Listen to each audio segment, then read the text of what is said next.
नमस्कार मित्रों, आप सभी का शिक्षा हिंदी के यूट्यूब चैनल पर हार्दिक स्वागत है। आज के इस वीडियो में हम एसएसबी टीजीटी हिंदी के मॉक टेस्ट 3 पर चर्चा करने वाले हैं। इसके पहले वाले 2 वीडियो में यानी 2 मॉक टेस्ट में हमने कुल मिलाकर 200 प्रश्नों की चर्चा की है। आज के इस वीडियो में हम कुल मिलाकर 70 प्रश्नों की चर्चा करने जा रहे हैं और यहाँ पर मैंने पेडागोजी को छोड़कर बाकी अन्य एसएसबी सिलेबस में जितने भी सारे निबंध हैं, कहानियाँ हैं, रेखाचित्र हैं, संस्मरण है, उपन्यास हैं, नाटक हैं, व्याकरण है और कविताएं हैं, उन सब पर 70 सवाल जो है बनाए हैं। जैसा कि मैंने पहले 2 वीडियो में एक्सप्लेन किया है, प्रश्नों को पढ़ने के साथ साथ उसके सही उत्तर बताने के साथ साथ, तो इस वीडियो में भी वही हम प्रश्न पढ़ेंगे, सही उत्तर देखेंगे और 2-3 लाइन में उसकी व्याख्या यहाँ पर करने जा रहे हैं। तो चलिए शुरू करते हैं बिना किसी देरी के। पहला प्रश्न आपको स्क्रीन में दिखाई दे रहा है जो कि कर्मभूमि उपन्यास से है। लाला समरकांत अपने पुत्र अमरकांत से मतभेद का मूल कारण क्या था? हम कर्मभूमि उपन्यास में देखते हैं कि अमरकांत का पिता जो है समरकांत रहता है और उन दोनों में पहले जो है बात नहीं बनती है। तो यहाँ पर पूछा गया है कि इन दोनों में मूल मतभेद का कारण क्या था? धन और संपत्ति के प्रति दोनों का विपरीत दृष्टिकोण, अमरकांत का विवाह, अमरकांत का खर्चीला स्वभाव, अमरकांत का नास्तिक होना। तो यहाँ पर ये जो 3 ऑप्शन है बी सी डी ये गलत हैं। ऑप्शन नंबर ए यानी कि धन और संपत्ति के प्रति दोनों का विपरीत दृष्टिकोण, यहाँ पर ये सही उत्तर है। समरकांत लोभी थे और धन को महत्व देते थे, जबकि अमरकांत पैसे को ठीकर या मिट्टी उपन्यास में समझता था। हम देखे हैं, पढ़े हैं, और पिता की व्यापारिक नीति से वो घृणा करता था। दूसरा सवाल भी कर्मभूमि उपन्यास से है। हमारा ईश्वर किसी की संपत्ति नहीं है जो संदूक में बंद करके रखा आए। आज इस मामले को तय करना है सदा के लिए। यह कथन किसका है? ये तो कर्मभूमि उपन्यास से एक संवाद है, प्रमुख संवाद है। ये किसका है? लाला समरकांत, अमरकांत, आत्मानंद या डॉक्टर शांति कुमार? सही उत्तर है option number D, doctor Shanti Kumar. अछूतों के मंदिर प्रवेश आंदोलन के समय डॉक्टर शांति कुमार ने भीड़ को संबोधन देते हुए ये संवाद कहा था कि हमारा ईश्वर किसी की संपत्ति नहीं है जो कि संदूक में बंद करके रखा है। तीसरा सवाल भी कर्मभूमि उपन्यास से है। मुझे अब मालूम हो गया कि वह मेरा परम सौभाग्य था। हमने उनकी विशाल तपस्वी आत्मा को भोग के बंधनों से बांधकर रखना चाहा था। यह कथन कर्मभूमि उपन्यास में किसका है? नैना का, मुन्नी का, सुखदा का, सकीना का? सही उत्तर है ऑप्शन नंबर सी। ये कथन जो है सुखदा ने कर्मभूमि उपन्यास में कहे हैं। जेल में मिलने आए ससुर समरकांत से सुखदा यह कहती है कि जब उसे अमरकांत के त्याग का सही मूल्य समझ आता है तब वो ये कथन समरकांत से जो है कहती है। कर्मभूमि उपन्यास किस कालखंड की पृष्ठभूमि पर आधारित है? बहुत ही ज़्यादा महत्वपूर्ण सवाल है कि कर्मभूमि उपन्यास जो लिखा गया है वो कौन से पृष्ठभूमि पर आधारित है, कौन से कालखंड में लिखा गया है? 1857 की क्रांति, असहयोग सविनय अवज्ञा आंदोलन, 1930 के आसपास, भारत छोड़ो आंदोलन या स्वतंत्र भारत? सही उत्तर है मित्रों ऑप्शन नंबर बी, असहयोग या सविनय अवज्ञा आंदोलन 1930 के आसपास। पूरे पाठ में हम देखते हैं कि जो यहाँ पर ये गांधी युग भी चल रहा था उस समय, गांधी युग भी। तो गांधी युग भी यहाँ पर अगर ऑप्शन में रहेगा तो गांधी युग सही होगा। गांधी युग के बाद ये सब जो है असहयोग सविनय अवज्ञा आंदोलन या 1930 के आसपास। पूरे कर्मभूमि उपन्यास में हम देखते हैं कि चरखा, खद्दर, अछूतोद्धार, लगानबंदी और साइमन कमीशन जैसे आंदोलन वगैरह स्पष्ट करते हैं कि ये जो है गांधीवादी आंदोलन थे जो कि 1930 दशक के आसपास ये जो है चल रहा था। उपन्यास के अंत में सरकार द्वारा गठित कमेटी का उद्देश्य क्या था? कर्मभूमि उपन्यास से है। मंदिर का प्रबंधन करना, अमरकांत की संपत्ति का बंटवारा, नए चुनाव कराना, किसानों की समस्याओं का समाधान और लगान माफी पर विचार करना? सही उत्तर है ऑप्शन नंबर सी, नए चुनाव करवाना। सही ऑप्शन है ऑप्शन नंबर डी, किसानों की समस्याओं का समाधान और लगान माफी पर विचार करना। हम देखते हैं कि जो कर्मभूमि उपन्यास है उसमें गवर्नर के आदेश पर एक कमेटी अंत में बनाई जाती है जिसमें अमरकांत, सलीम और अन्य लोग थे जिसका काम, लगान और किसानों की समस्याओं का निपटारा करना था। अमरकांत ने हरिद्वार के गांव में अपनी आजीविका के लिए मुख्य रूप से क्या बेचा? खद्दर के कपड़े, सब्जी, दवाइयाँ या किताबें? सही उत्तर है ऑप्शन नंबर ए, खद्दर के कपड़े। हम कर्मभूमि उपन्यास में देखते हैं कि अमरकांत ने खत्री की दुकान से कमीशन पर खादी के जो है कपड़े लिए और उन्हें लाद कर वो बेचने लगता है। गाय और हिरण के नेत्रों के भाव में लेखिका ने क्या मूल अंतर बताया है? ये गोरा रेखाचित्र से सवाल है, 7वां सवाल, कि गाय और हिरण दोनों के नेत्रों के भाव में लेखिका ने क्या जो है मूल अंतर बताया है? गाय के नेत्रों में आतंक होता है, हिरण में चंचलता। गाय के नेत्रों में क्रोध होता है, हिरण में भय। गाय के नेत्रों में आत्मविश्वास होता है, हिरण में चकित विस्मय। या दोनों के नेत्र में समान भाव होता है? सही उत्तर है ऑप्शन नंबर सी, गाय के नेत्रों में आत्मविश्वास होता है लेकिन हिरण में चकित विस्मय।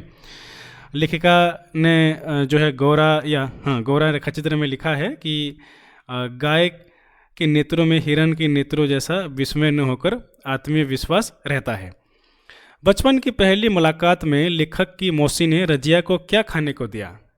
रजिया संस्मरण से यह सवाल है कि जब बचपन में लेखक की मौसी से रजिया मिलती है तो रजिया को वो क्या खाने को देती है? लड्डू और पेड़े, मालपुआ, केवल पानी, 2 ठेकुए और 1 कसार। सही उत्तर है ऑप्शन नंबर डी, 2 ठेकुए और 1 कसार। किशोरावस्था में रजिया को किसने छेड़ा था? देखियो री रजिया, बबुआ जी को फुसला नहीं लीजियो। तो कौन किशोरावस्था में रजिया को ऐसा कहा था? ए मौसी ने, बी लेखक की भोजी या भाभी ने, सी रजिया की माँ ने, या डी गांव की महिलाओं ने? सही उत्तर है ऑप्शन नंबर बी, लेखक की भोजी या मामी ने बचपन में रजिया को ये कहकर जो है छेड़ा था। रजिया के पति हसन के व्यक्तित्व की मुख्य विशेषता क्या थी? वह लंबा तगड़ा था और छाया की तरह रजिया के पीछे चलता था। वह बहुत गुस्सैल था। वह एक सरकारी नौकर था। वह लेखक का दोस्त था। सही उत्तर है ऑप्शन नंबर ए, वह लंबा तगड़ा था। और हमेशा ये रेखाचित्र में हम देखते हैं, संस्मरण में हम देखते हैं रजिया संस्मरण में, कि वो रजिया के पीछे सदा छाया की तरह चलता रहता था। लेखक पटना में किस पेशे से जुड़े हुए थे? वकालत, अध्यापन, एक छोटे से अखबार में संपादन कार्य, या डी सरकारी नौकरी? हम देखते हैं ये जो लेखक थे, इसका सही उत्तर होगा ऑप्शन नंबर सी। हम देखते हैं रजिया संस्मरण में वो एक छोटे से अखबार में संपादन का कार्य कर रहे थे। खंडहर कहता है इमारत शानदार थी, प्रमुख संवाद है, रजिया संस्मरण से ये लिया गया है। यह वाक्य किसके लिए प्रयुक्त हुआ है? संवाद के आधार पर जो है सवाल आता है कि खंडहर कहता है इमारत शानदार थी, ये किसके लिए प्रयुक्त हुआ है? रजिया के घर के लिए, गांव के मंदिर के लिए, पुरानी यादों के लिए, रजिया की माँ के सौंदर्य के लिए? सही उत्तर है ऑप्शन नंबर डी, रजिया की माँ के सौंदर्य के लिए। सफल चूड़ियारिन या रजिया की माँ भी, ऐसा हम देखते हैं संस्मरण में कि किसी ज़माने में क्या कुछ कम रही होगी, ऐसा लिखा गया है। और इसी के आगे ये लिखते हैं कि खंडहर कहता है कि इमारत शानदार थी। अष्टावक्र का नाम अष्टावक्र क्यों पड़ा था? उसका शरीर कई जगहों से टेढ़ा या वक्र था। वह 8 भाषाओं का ज्ञानी था। वह अष्टावक्र ऋषि का वंशज था। वह 8 बजे पैदा हुआ था। सही उत्तर है ऑप्शन नंबर ए, उसका शरीर कई जगहों से टेढ़ा या वक्र था, इसीलिए उसका नाम अष्टावक्र जो है पड़ा था। अष्टावक्र का उच्चारण कैसा था? स्पष्ट और मधुर, हकलाने वाला, साधारण आदमी के अनुपात में तिगुना समय लेने वाला, या मूक? सही उत्तर है ऑप्शन नंबर सी, साधारण आदमी के अनुपात में तिगुना समय लेने वाला जो है अष्टावक्र का उच्चारण था। नाटक के प्रथम अंक में मल्लिका जब भीग कर आती है तो वह आषाढ़ के पहले दिन के वर्षा की तुलना किससे करती है? आषाढ़ का एक दिन नाटक से ये सवाल है। कालिदास की कविताओं से, स्वप्न की तरह चित्रमय अनुभव से, अपने आंसुओं से, उज्जैनी के वैभव से? सही उत्तर है ऑप्शन नंबर बी, स्वप्न की तरह चित्रमय अनुभव से। मल्लिका नाटक में कहती है कि वह बहुत ही अद्भुत अनुभव था माँ, नील कमल की तरह कोमल और आर्द्र, वायु की तरह हल्का और स्वप्न की तरह चित्रमय। तो ये ऑप्शन नंबर बी इसका सही उत्तर होगा। नाटक के दूसरे अंक में निक्षेप मल्लिका को कालिदास की किन नई रचनाओं के बारे में बताता है। तो ये निक्षेप कौन है आपको पता होगा, आषाढ़ के दिन अगर आप पढ़े हो तो यहाँ पर पूछा गया है कि निक्षेप मल्लिका को कौन सी रचनाओं के बारे में बता रहा है। 2 रचनाओं के बारे में, अभिज्ञान शाकुंतलम, रघुवंश और मालविकाग्निमित्रम, विक्रमोर्यवंशियम, कुमार संभवम और मेघदूत। बहुत ही ज़्यादा महत्वपूर्ण सवाल है। सही उत्तर है ऑप्शन नंबर डी, कुमार संभव और मेघदूत। निक्षेप बताता है कि जो व्यवसायी हैं, व्यवसायियों ने कुमार संभव और मेघदूत की प्रतियां दी थीं और इनकी बहुत चर्चा है, जो कि कालिदास की रचना है। तीसरे अंक में मातुल किस अवस्था में मंच पर प्रवेश करते हैं। मातुल कौन है? कालिदास के मामा जी। और तीसरे अंक में यानी कि नाटक के आखिरी अंक में मातुल कौन सी अवस्था में मंच पर प्रवेश कर रहे हैं? भीगे हुए वस्त्रों और वैशाखी के सहारे, राजसी वस्त्रों में, विलोम के साथ, या डी कालिदास के साथ। सही उत्तर है ऑप्शन नंबर ए, भीगे हुए वस्त्रों में और वैशाखी के सहारे मातुल तीसरे अंक में नाटक के प्रवेश करते हुए नजर आते हैं। कश्मीर छोड़ने के बाद कालिदास के बारे में क्या अफवाह थी? अफवाह को अंग्रेजी में यहाँ पर एक शब्द जो है रूमर वो दे दिया गया है। तो कश्मीर छोड़ने के बाद कालिदास के बारे में क्या अफवाह थी, क्या रूमर था उसके बारे में? कि उनकी मृत्यु हो गई है, या कि वे पुनः उज्जैनी चले गए, कि उन्होंने संन्यास ले लिया और काशी चले गए, कि वे युद्ध में हैं। सही उत्तर है ऑप्शन नंबर सी, ये अफवाह थी या रूमर था कि उन्होंने संन्यास ले लिया और काशी चले गए हैं। आकाशदीप कहानी में चंपा द्वारा जलाया जाने वाला दीप किस मनोभाव का प्रतीक है? केवल धार्मिक अनुष्ठान का, अपनी माँ की पुण्य स्मृति और भटके हुए नाविकों के प्रति करुणा का, बुद्धगुप्त के प्रति अनन्य प्रेम का, मणिभद्र से प्रतिशोध की ज्वाला का। सही उत्तर है ऑप्शन नंबर बी, अपनी माँ की पुण्य स्मृति और भटके हुए नाविकों के प्रति करुणा का जो है मनोभाव का प्रतीक है। चंपा कहानी में कहती हुई नजर आती है कि मेरी माँ मिट्टी का दीपक बांस की पिटारी में भागीरथी के तट पर ऊंची टांग देती थी, यह उसी की पुण्य स्मृति है। वह भटके हुए नाविकों को यह राह दिखाने के लिए आकाशदीप जलाती थी। कहानी के आरंभ में बंदी अवस्था में मुक्त होने के लिए बुद्धगुप्त और चंपा के बीच संवाद किस वातावरण में होता है? ये आकाशदीप कहानी से है। और यहाँ पर जो दोनों बंदी अवस्था में रहते हैं, तो दोनों मुक्त होने के लिए बुद्धगुप्त चंपा के बीच जो संवाद होता है उसका वातावरण क्या था, सिचुएशन क्या था?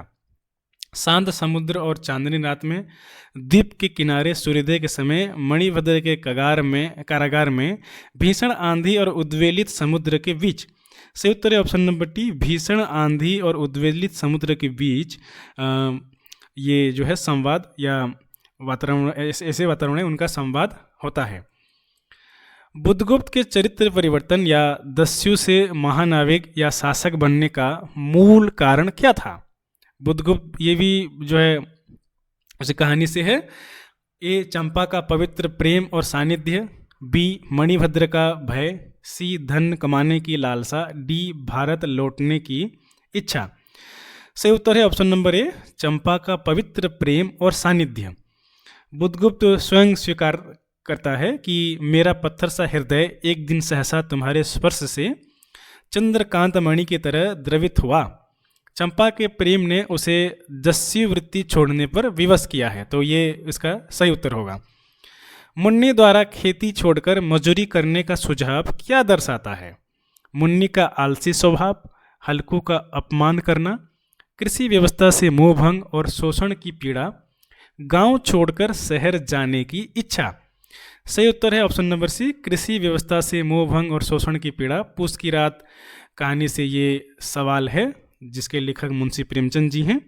मुन्नी कहानी में कहती हुई नजर आती है कि ऐसी खेती से बाज जाए, मजूरी में सुख से एक रोटी तो खाने को मिलेगी। वापसी कहानी में चारपाई का बार बार स्थान बदलना किसका प्रतीक है? घर की सफाई का, मौसम के बदलाव का, गजाधर भाभू की बीमारी का, गजाधर बाबू के विस्थापन और परिवार में उनके लिए स्थान के अभाव का। वापसी कहानी से सवाल है। सही उत्तर है ऑप्शन नंबर डी, गजाधर बाबू के विस्थापन और परिवार में उनके लिए स्थान अभाव का जो है ये चारपाई का बार बार स्थान बदलना प्रतीक है। अगर बाबूजी यह समझें कि मैं साइकिल पर गेहूं रख आटा पिसाने जाऊंगा तो मुझसे यह नहीं होगा। यह संवाद किसका है? वापसी कहानी से ये भी संवाद है, प्रसिद्ध संवाद है। अमर का, नरेंद्र का, बसंती का, गजाधर बाबू का। सही उत्तर है ऑप्शन नंबर बी, ये नरेंद्र का संवाद था। जब गजाधर बाबू ने नौकर को छुड़ा दिया तो नरेंद्र ने काम करने से साफ मना कर दिया। पंडित परम सुख की शारीरिक बनावट 4 फीट 10 इंच लंबाई 58 इंच का तोंद का वर्णन लेखक ने क्यों किया? क्योंकि उनके लालची और पेटू स्वभाव को व्यंग्यात्मक रूप में दिखाने के लिए, उनके स्वस्थ होने का संकेत देने के लिए, उनकी सुंदरता का वर्णन करने के लिए, यह दिखाने के लिए कि वे बहुत ज्ञानी थे। सही उत्तर है ऑप्शन नंबर ए, उनके लालची और पेटू स्वभाव को व्यंग्यात्मक रूप में दिखाने के लिए। ऐसे सवाल भी जो है प्रायश्चित कहानी से ये लिया गया है। ऐसे सवाल भी आ सकता है कि जो पंडित परम सुख थे उनकी शारीरिक बनावट कैसी थी, और ये ऑप्शन में रहेगा। तो उनकी शारीरिक बनावट क्या थी? वो 4 फीट के थे, 10 इंच की लंबाई के थे और 58 इंच जो है उनका तोंद था। सिंहमित्र की कन्या, तुमने एक बार फिर कौशल का उपकार किया, यह कथन किसका है? 24वां प्रश्न। मंत्री का, सेनापति का, कौशल नरेश या राजा का, अरुण का। सही उत्तर है ऑप्शन नंबर सी, कौशल नरेश या राजा का। मधुलिका हम देखते हैं पुरस्कार कहानी में, जब मधुलिका ने अरुण के षड्यंत्र की सूचना दी तब राजा ने उसके देशभक्ति की प्रशंसा करते हुए यह प्रसिद्ध वाक्य कहा था कि सिंहमित्र की कन्या, तुमने एक बार फिर कौशल का उपकार किया। कफन कहानी में घिस्सू और माधव आलू खाते समय बुधिया की खबर लेने अंदर क्यों नहीं गए? क्योंकि उन्हें डॉक्टर के आने का इंतजार था, क्योंकि वे बहुत थक गए थे, क्योंकि बुधिया सो रही थी, क्योंकि दोनों को डर था कि अगर कोई अंदर गया तो दूसरा ज़्यादा आलू खा जाएगा। सही उत्तर है ऑप्शन नंबर डी, क्योंकि दोनों को डर था कि अगर कोई हम में से एक चला जाएगा तो दूसरा वाला जो है आलू खा लेगा। कफन कहानी से ये सवाल है। कहानी में साइन बोर्ड किसका प्रतीक है? दिखावटी संस्कृति और औकात का, वैद्य जी की महान चिकित्सा का, शहर के विकास का, या डी कला का। सही उत्तर है ऑप्शन नंबर ए, दिखावटी संस्कृति और औकात का। कहानी की शुरुआत में हम देखते हैं जो लेखक हैं कहते हैं कि साइन बोर्ड लगाना जो है औकात का बढ़ना है। कालिंदी चरण और उसके मित्रों की बातें किस विषय पर केंद्रित थी? घरेलू समस्याओं पर, नौकरी और व्यापार पर, भारत की स्वतंत्रता, आतंक और हिंसा अहिंसा पर, महिलाओं के अधिकारों पर। सही उत्तर है ऑप्शन नंबर सी, भारत की स्वतंत्रता, आतंक और हिंसा पर कालिंदी चरण और उसके मित्र हमेशा या उनकी बातें हमेशा उसी पर केंद्रित थी। मनु भंडारी ने उपन्यास की भूमिका में बंटी की कहानी लिखने की प्रेरणा किस स्थान की घटना से मिलने का उल्लेख किया है? तो आपका बंटी से सवाल है, बहुत ही प्रसिद्ध सवाल है कि जो आपका बंटी उपन्यास की भूमिका है, आपका बंटी उपन्यास लिखने की प्रेरणा उन्होंने किस स्थान की घटना से मिलने किस स्थान की घटना से मिलने का उल्लेख किया है? नैनीताल, मसूरी, कलकत्ता या बांकुरा। से उत्तर है ऑप्शन नंबर डी, बांकुरा। भूमिका में जो उपन्यास की आपका बंटी उपन्यास की भूमिका है उसको आप ध्यान से अगर पढ़े हो तो भूमिका ने लेखिका ने स्पष्ट लिखा है कि वह बांकुरा की एक स्थान थी जहां उन्हें बंटी की समस्या का पता चला था। डॉक्टर जोशी के घर में बंटी को जो अलमारी मिली उससे उसे किस चीज़ की गंध आ रही थी? दवाइयों की, नए पेंट की, पुराने कपड़ों की, फूलों की। सही उत्तर है ऑप्शन नंबर ए, दवाइयों की। बंटी उपन्यास में हम देखते हैं कि वो शिकायत करता है कि इनमें से कैसी दवाई की सी बदबू आ रही है। मम्मी बताती है कि यह डॉक्टर साहब की दवाइयों की अलमारी थी। जब एक बार धुरी गड़बड़ा जाती है वाला संवाद बंटी किस पात्र से उसका अर्थ पूछता है? ये प्रसिद्ध संवाद है, इस पर बहुत सारे परीक्षाओं में सवाल बन चुके हैं कि ये संवाद किसने कहे हैं कि जब एक बार धुरी गड़बड़ा जाती है उसके आगे एक और लाइन है। तो ये बंटी जो है पूछता है कि ये इसका अर्थ क्या है। फूफी से, माली से, टीटू से, जोत से। सही उत्तर है ऑप्शन नंबर सी, टीटू से। बंटी हम देखते हैं आपका बंटी उपन्यास में वो टीटू से पूछता है कि धुरी, ये जो धुरी शब्द यहाँ पर है इसका क्या मतलब होता है या क्या अर्थ होता है। व्याकरण से सवाल शुरू हो गए। प्रश्न संख्या 33, कौरव शब्द में मूल शब्द और प्रत्यय क्या है। कौर जोड़ अव, कुरु जोड़ व, कौर जोड़ अव, कुरु जोड़ अव। सही उत्तर है ऑप्शन नंबर डी, कुरु जोड़ अ। ये कक्षा 10 की हिंदी पुस्तक उड़ीसा बोर्ड में ये जो है कौरव शब्द है और ये संधि विच्छेद उसमें ऐसा हुआ है, आप लोग देख सकते हैं। कुरु जोड़ अ, कौरव। उच्छ्वास शब्द का सही संधि विच्छेद और संधि का नाम बताइए। उत जोड़ श्वास व्यंजन संधि, उद जोड़ श्वास व्यंजन संधि, उच्च जोड़ वास स्वर संधि, उच्च जोड़ श्वास विसर्ग संधि। सही उत्तर है ऑप्शन नंबर ए, उत जोड़ श्वास व्यंजन संधि इसका सही उत्तर है। यह व्यंजन संधि का नियम अगर आपको याद हो तो त के बाद अगर स आए तो त का च और स का छ हो जाता है, अतः उत जोड़ श्वास उच्छ्वास होगा। सांप नेवला में कौन सा समास है। समाहार द्वंद्व, इतरेत्तर द्वंद्व, वैकल्पिक द्वंद्व, लुप्त पद द्वंद्व। सही उत्तर है ऑप्शन नंबर बी, इतरेत्तर द्वंद्व। द्वंद्व समास अगर आपको याद है तो द्वंद्व समास में जहाँ दोनों पद प्रधान होते हैं और उनके बीच में और लगा होता है, अगर और लगने लगता तो ऐसे जो है चिन्ह बने रहते हैं। चिड़िया शब्द का बहुवचन रूप क्या होगा। चिड़िए, चिड़ियाएँ, चिड़ियाँ, चिड़ियों। सही उत्तर है ऑप्शन नंबर सी, चिड़िया। चिड़िया शब्द का बहुवचन रूप है। जिसके समान कोई दूसरा न हो इस वाक्यांश के लिए एक शब्द क्या है। अनुपम, सर्वश्रेष्ठ, अनिवार्य, अद्वितीय। सही उत्तर है ऑप्शन नंबर डी, अद्वितीय। जिसके सामने कोई दूसरा न हो उसको कहते हैं अद्वितीय। मेरे को घर जाना है इस वाक्य का मानक हिंदी रूप क्या है। मैंने घर जाना है, मुझे घर जाना है, मुझको घर जाना है, मैं घर जाना है। तो ये मेरे शब्द जो है ये गलत है। मेरे शब्द हिंदी में प्रचलित नहीं होता है, शुद्ध हिंदी में मुझे होता है। तो सही उत्तर होगा ऑप्शन नंबर बी, मुझे घर जाना है। भारतवर्ष कविता के अनुसार भारत ने स्वर्ण भूमि और सिंहल को क्रमशः क्या प्रदान किया। स्वर्ण भूमि और सिंहल को क्या प्रदान किया भारतवर्ष कविता में हम पढ़ते हैं। स्वर्ण भूमि को रत्न और सिंहल को शील या पंचशील दिया। स्वर्ण भूमि को धर्म और सिंहल को युद्ध कौशल दिया। स्वर्ण भूमि को व्यापार और सिंहल को बुद्धि की मूर्ति दी। स्वर्ण भूमि को शरण और सिंहल को दया दिया। सही उत्तर है ऑप्शन नंबर ए, स्वर्ण भूमि को रत्न दिया और सिंहल को शील या पंचशील दिया। भारत से ही स्वर्ण भूमि को बौद्ध धर्म के त्रिरत्न या बुद्ध धम्म संघ मिले और सिंहल यानी कि सिंहल का अर्थ है श्रीलंका को शील यानी सदाचार या नैतिकता की दृष्टि मिली। जयशंकर प्रसाद कृत हिमाद्री त्रिंग श्रृंग से गीत में आरती सैन्य सिंधु में सैनिकों को किस प्रकार जलने का आह्वान किया गया है। तो ये हिमाद्री त्रिंग श्रृंग कविता से लिया गया सवाल है और यहाँ पर आरती सैन्य सिंधु में सैनिकों को किस प्रकार जलने का आह्वान किया गया है।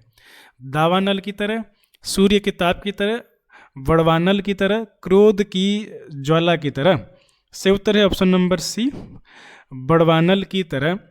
कविता में अगर आप कविता याद हो तो कविता में एक पंक्ति है जहाँ पर कहते हैं कि आरती सैन्य सिंधु में सुवाड़ वाग्नि से जलो। तो सुवाड़ वाग्नि एक शब्द है कविता में, सुवाड़ वाग्नि का अर्थ है बड़वानल। हिमाद्री त्रिंग श्रृंग से कविता का मूल प्रतिपाद्य क्या है। प्रतिपाद्य यानी थीम, मूल थीम क्या है ये जो कविता है। हिमालय की प्राकृतिक सुंदरता का वर्णन, चंद्रगुप्त नाटक की कथा वस्तु, भारतीय इतिहास का युद्ध वर्णन या राष्ट्रीय स्वतंत्रता के लिए त्याग और बलिदान का उद्बोधन।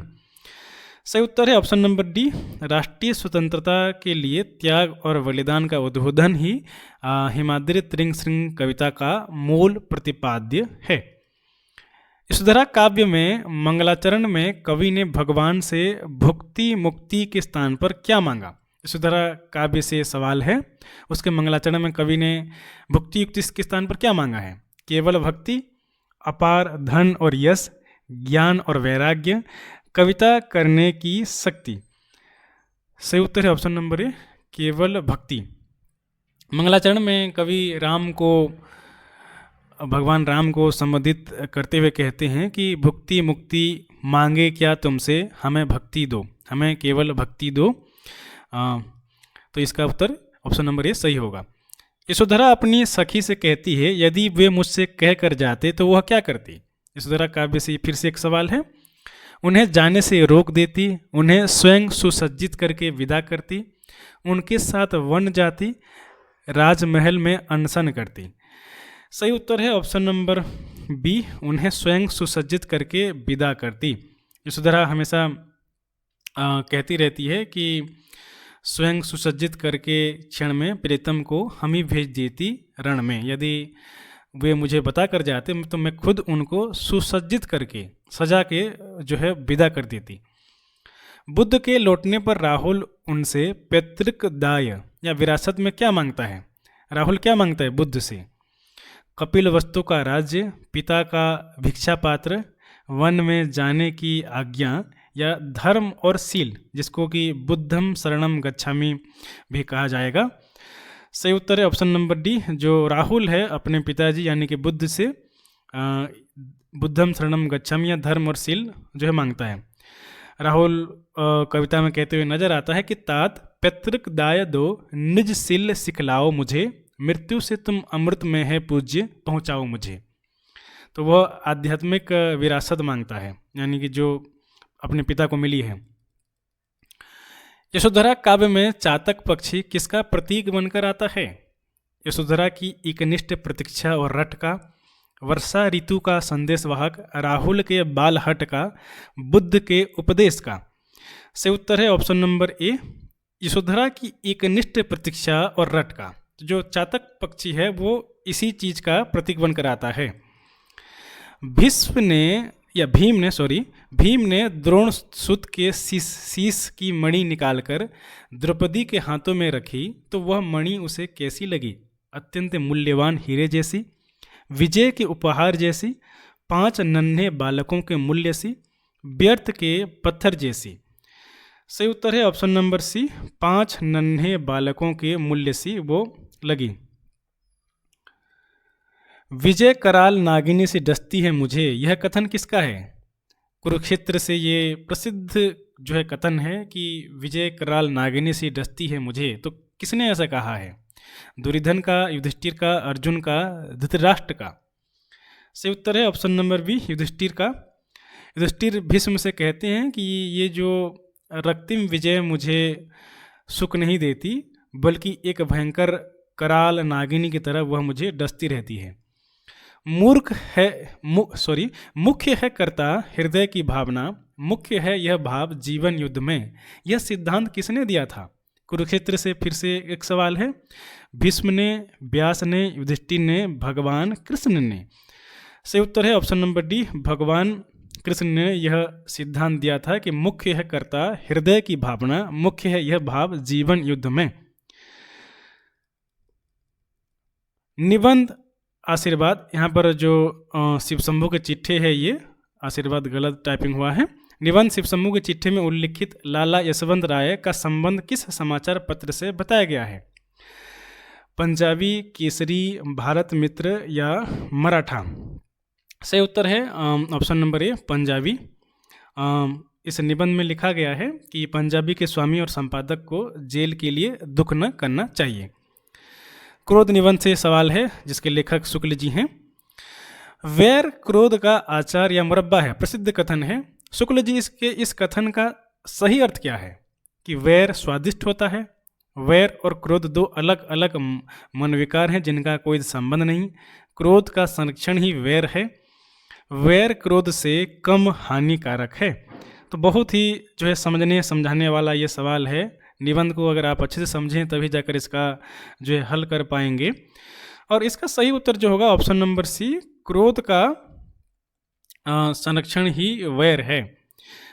जिस तरह शुक्ल जी समझाते हुए हमें नज़र आते हैं कि जिस तरह अचार या मुरब्बा फलों को बहुत दिनों तक सुरक्षित रखता है, उसी तरह जब क्रोध तुरंत न निकलकर मन में बहुत दिनों तक टिका रहता है तो वह वैर का रूप ले लेता है।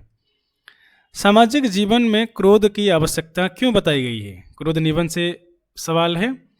दूसरों को डराने के लिए, अपना अहंकार संतुष्ट करने के लिए, अपनी ताकत का प्रदर्शन करने के लिए, कष्टों की चिर निवृत्ति के उपाय के रूप में।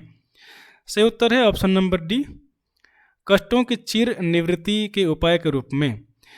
चिर निवृत्ति का अगर अर्थ हम लोग समझेंगे तो उसका होगा कि परमानेंटली रिलीफ मिल जाना। अंग्रेजी में अगर उसको हम लोग अनुवाद करेंगे तो जो क्रोध है उसके जीवन में आवश्यकता इसलिए होती है कि वो जो क्रोध न होता तो मनुष्य दूसरों को द्वारा पहुंचाए जाने वाले बहुत से कष्टों को चिर निवृत्ति का जो है उपाय कर सकता था।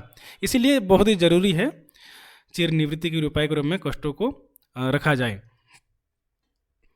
भोलाराम को कौन सी बीमारी थी जैसा कि उसकी पत्नी ने नारद को बताया? भोलाराम की जीव निबंध से यह है। टीबी की बीमारी थी, गरीबी की बीमारी थी, दिल की बीमारी थी, लकवा की बीमारी थी। सही उत्तर है उसका ऑप्शन नंबर बी, गरीबी की बीमारी। निबंध में एक प्रसंग है जहाँ पर जब नारद जी पूछते हैं कि क्या बीमारी थी तो उसकी जो पत्नी है उसने उत्तर दिया कि क्या बताऊं, गरीबी की बीमारी थी, 5 साल हो गए हैं पेंशन पर बैठे हैं। सरकारी दफ्तर में वजन शब्द का प्रयोग किस अर्थ में किया गया है? भोलाराम का जीव से फिर से एक सवाल है। रिश्वत, पेपर वेट, कागजों का भार, सत्य का बल। सही उत्तर है ऑप्शन नंबर ए, रिश्वत। वजन जो शब्द है उसका प्रयोग रिश्वत के अर्थ में निबंध में किया गया है। लेखक हजारी प्रसाद द्विवेदी के अनुसार अशोक के फूल को किसने सर्वाधिक सम्मान दिया था? महाभारत काल ने, मुस्लिम सल्तनत ने, बौद्ध भिक्षुओं ने या कालिदास ने? सही उत्तर है ऑप्शन नंबर डी, कालिदास ने अत्यधिक या सर्वाधिक सम्मान अशोक के फूल को दिया था। अशोक के फूल निबंध से सवाल है। कालिदास के साहित्य में सुंदरियां अशोक के वृक्ष पर किस वस्तु से आघात करती थीं जिससे वह फूलता था? फिर से अशोक के फूल से या अशोक के फूल निबंध से सवाल है। जल से, नुपुर वाले चरणों या पैरों से, अपने कोमल हाथों से या सुरा मदिरा से? सही उत्तर है ऑप्शन नंबर बी, नुपुर वाले चरणों या पैरों से। माया महाठगनी हम जानी पद में कबीर ने माया की सर्वव्यापकता बताते हुए कहा है कि वह भक्तों के पास किस रूप में बैठती है? माया महाठगनी हम जानी प्रसिद्ध पद है कबीर का, उसी से सवाल है।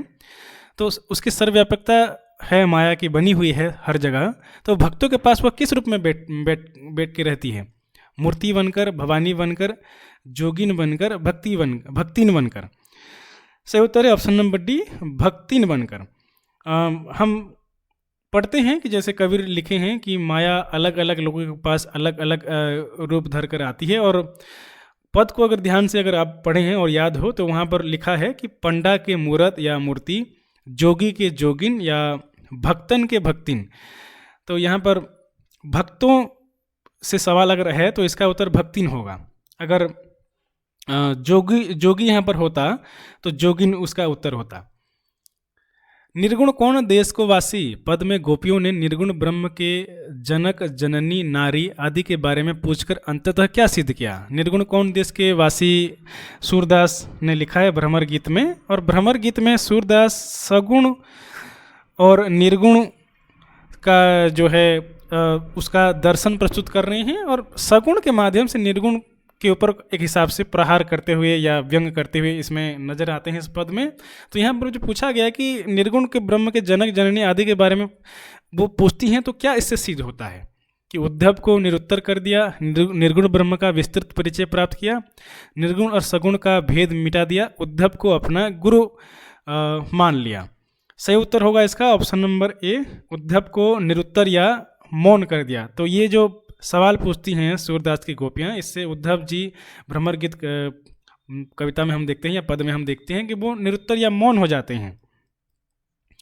कहत नटत रिझत खिजत दोहे में भरे भौन में नायक नायिका किस माध्यम से संवाद कर रहे हैं? बिहारी का प्रसिद्ध दोहा है, कहत नटत रिझत खिलत मिलत खिलत लज्जात भरे भौन में करत हैं नैननु ही सब बात, यानी आँखों से सब बात कर रहे हैं। तो इसका सही उत्तर होगा नेत्रों के माध्यम से। ये सखियों के माध्यम से गलत है, पत्रों के माध्यम से गलत है, मौन रहकर भी गलत होगा, क्योंकि नेत्रों के माध्यम से बात कर रहे हैं। जल में कुंभ, कुंभ में जल है, दोहे में फूटा कुंभ किसका प्रतीक है? जल में कुंभ है, कुंभ में जल है, फूटा कुंभ जल जल ही समाना। तो ये फूटा कुंभ जो है घड़े का टूट जाना, ज्ञान का नष्ट होना, शरीर का नष्ट होना, प्रलय का आना। फूटा कुंभ किसका प्रतीक है? कबीर का प्रसिद्ध दोहा है। सही उत्तर है ऑप्शन नंबर बी, ज्ञान का नष्ट होना। जो कुंभ है, या हमारे जब ज्ञान का नष्ट हो जाता है तभी जो है हम मिल जाते हैं उसी जल में जहाँ से हम आए थे। माया महा ठगनी हम जानी पद में कबीर ने माया को त्रिगुण फांस लिए डोलते हुए बताया है। यह 3 गुण कौन कौन से हैं? माया महा ठगनी पद से फिर एक सवाल है, तो 3 गुण कौन कौन से हैं जो माया फांस लेती है? सत्य, अहिंसा, दया, काम, क्रोध, लोभ, ब्रह्मा विष्णु महेश, सत्व रज तम। से उत्तर है ऑप्शन नंबर डी, सत्व रज तम। त्रिगुण फांसी का उल्लेख भारतीय दर्शन में माया के 3 गुण या सत्व, रज और तम माने गए हैं, जिनके द्वारा वह जीवों को फंसाते हुए नजर आती है। एक मिनट, सॉरी, इसका उत्तर मैंने जो है गलत बता दिया है। इसका सही उत्तर होगा ऑप्शन नंबर सी, शरीर का नष्ट हो जाना। फूटा कुंभ का अर्थ है, यानी जो हमारा शरीर है जब नष्ट हो जाता है तो उसी जल में समझ आता है जहाँ से जल आया था। जो शरीर है वो उसका भ्रम हमें रहता है, और इसीलिए कबीर ने कहा है कि जल में कुंभ है, कुंभ में जल है, बाहर भीतर पानी, फूटा कुंभ जल जल ही समाना। तो इसका सही उत्तर शरीर का नष्ट होना होगा, ज्ञान का नष्ट होना नहीं है। प्रथम रश्मि के आने से पूर्व जुगनू किस अवस्था में थे? प्रथम रश्मि कविता से सवाल है। वे पहरी या पहरेदार की तरह द्वार पर घूमते हुए ऊँघ रहे थे, वे चमक रहे थे, वे सो गए थे, वे नाच रहे थे। सही उत्तर है ऑप्शन नंबर ए, वे पहरी या पहरेदार की तरह द्वार पर घूम रहे थे या ऊँघते हुए नजर आ रहे थे। भरत महिमा में वन मार्ग में चलते हुए भरत के कदम बार बार क्यों ठिठक या रुक जाते हैं? मार्ग की कठिनाइयों के कारण, वे रास्ता भूल जाते थे इसीलिए, माता कैकेयी द्वारा किए गए अपराध और राम को दिए गए वनवास की ग्लानि के कारण, या लक्ष्मण के क्रोध के डर से। सही उत्तर है ऑप्शन नंबर सी, माता कैकेयी द्वारा किए गए अपराध और राम को दिए गए वनवास के ग्लानि के कारण। जो भरत महिमा में हम देखते हैं कि भरत के कदम या पद जो है बार बार रुक जा रहे थे कि ये मेरी माता ने क्या कर दिया है। सम्राट चंद्रगुप्त की सभा में आचार्य चाणक्य ने धर्म और नीति शास्त्र के अंतर संबंधों पर क्या क्रांतिकारी विचार प्रस्तुत किया है? चाणक्य और चंद्रगुप्त नाम सुनते ही आपको लग रहा होगा कि ये जो है चंद्रगुप्त नाटक से है, लेकिन ये चित्रलेखा उपन्यास से सवाल है। और सही उत्तर इसका क्या होगा? ये धर्म ईश्वरकृत है और नीति शास्त्र उसका अनुगमन करता है। धर्म समाज द्वारा निर्मित है और नीति शास्त्रों ने धर्म को जन्म दिया है, न कि धर्म नीति शास्त्र को। सी, नीति शास्त्र और धर्म दोनों स्वतंत्र सत्ताएं हैं जिनका समाज से कोई लेना देना नहीं है। या डी, धर्म का आधार तर्क है और नीति शास्त्र का आधार विश्वास है। सही उत्तर होगा इसका ऑप्शन नंबर बी, धर्म समाज द्वारा निर्मित है और नीति शास्त्र ने धर्म को जन्म दिया है, न कि धर्म ने नीति शास्त्र को। तो चित्रलेखा उपन्यास में एक ऐसा प्रसंग आता है जब चंद्रगुप्त सम्राट ने जो है एक सभा का आयोजन किया रहता है, उसमें चाणक्य धर्म और नीति शास्त्र के संबंधों पर ये विचार, क्रांतिकारी विचार प्रस्तुत करते हैं।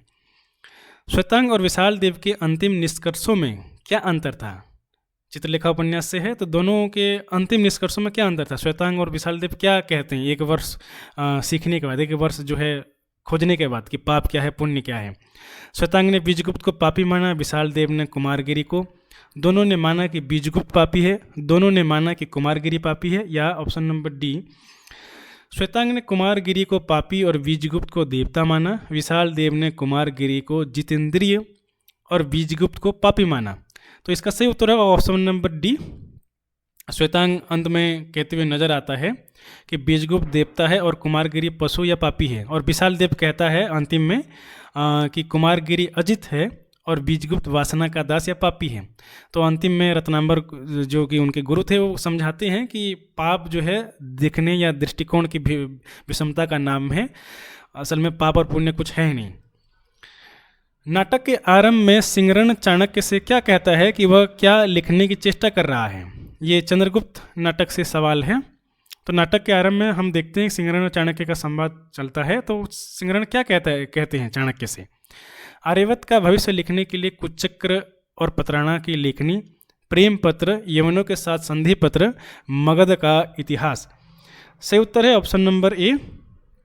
आर्यवर्त का भविष्य लिखने के लिए कुचक्र और पत्राणा की लेखनी जो है वो लिखने की चेष्टा कर रहा था सिंहरण, ऐसा वो चाणक्य से कहता है। राजकुमारी कल्याणी मगध सेना का संचालन करने की इच्छा क्यों प्रकट करती है। वह पिता को बंदी बनाना चाहती है, वह चंद्रगुप्त से विवाह करना चाहती है, वह पर्वतेश्वर के गर्व को चूर करना चाहती है और उसे सहायता देना चाहती है, वह यवनों से मिलना चाहती है। सही उत्तर है ऑप्शन नंबर सी। वह पर्वतेश्वर के गर्व को चूर करना चाहती है और उसे सहायता देना चाहती है, इसलिए मगध सेना का संचालन करने की इच्छा जो है कल्याणी प्रकट करती है।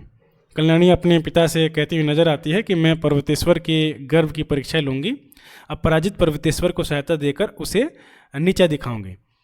बिखरी किरण अलग व्याकुल हों, यह गीत किसने गाया है। यह भी चंद्रगुप्त नाटक से है, और चंद्रगुप्त नाटक में बहुत सारे गीत हैं, बहुत सारे प्रसिद्ध भी गीत हैं, बहुत सारे गुण भी गीत हैं जिसका हमें पता नहीं चलता है। तो सुवासिनी, कल्याणी, मालविका या अलका।